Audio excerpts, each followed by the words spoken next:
3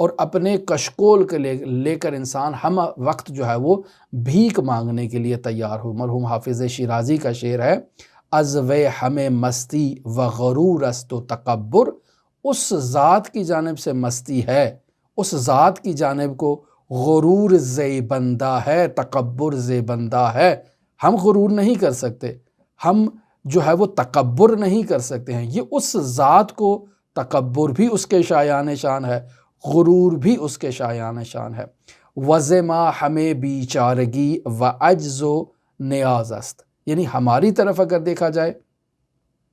تو ہماری طرف بیچارگی ہے، ہماری طرف ضرورت ہے، ہماری طرف عاجزی ہے، ہماری طرف فقر ہے اور کچھ نہیں ہے۔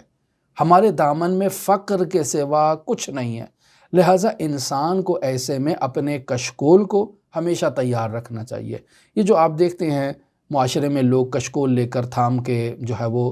گلیوں محلوں کوچوں بازاروں سڑکوں پہ گھوم رہے ہوتے ہیں اور لوگوں سے گدائی کر رہے ہوتے ہیں، یہ کشکول در واقع ان صوفیوں کے پاس ایک علامت کے طور پر ہے۔